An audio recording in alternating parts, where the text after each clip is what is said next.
അപ്പൊ നമ്മുടെ മിക്സ് ഒക്കെ ഉണ്ടാക്കാനായിട്ട് കഴിഞ്ഞ ദിവസം മെഷീനൊക്കെ കൊണ്ടുവന്ന് ഞാൻ വീഡിയോയിൽ ഇട്ടിട്ടുണ്ടായിരുന്നു. അപ്പൊ അതിനുശേഷം ബാക്കി ഇച്ചില്ലാവുമ്പോൾ നമ്മൾ മിക്സിയിലാണ് ഞാൻ മിക്സിയുടെ ആ വീഡിയോ ഞാൻ കാണിച്ചാണ്. നമ്മള് 5 കിലോ ഒരുമിച്ച് പൊടിക്കുന്ന രീതിയിലുള്ള മിക്സി ആയിരുന്നുണ്ടായിരുന്നു. പക്ഷെ 5 കിലോ ഞാൻ അത് കൊള്ളത്തില്ല. അപ്പൊ ഞങ്ങളൊരു ചെറിയ മിനി യൂണിറ്റ് പൊടിക്കുന്ന മില്ല് അതുപോലെ ഡ്രയറും ഒക്കെ കൊണ്ടുവന്ന് സെറ്റാക്കി. അപ്പൊ നമ്മളെ ഫസ്റ്റ് ഉദ്ഘാടനമാണ് ഇതല്ലേ.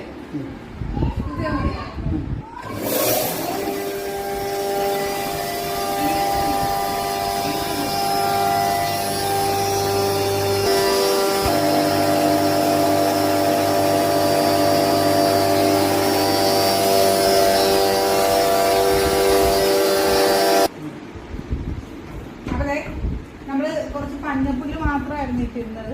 ഇതെല്ലാം പൊടിഞ്ഞ് വന്നിട്ടുണ്ട്. ആദ്യത്തെ ഒരു പരീക്ഷണമായിരുന്നു കേട്ടോ, എങ്ങനെ ഉണ്ടെന്ന് നോക്കാം.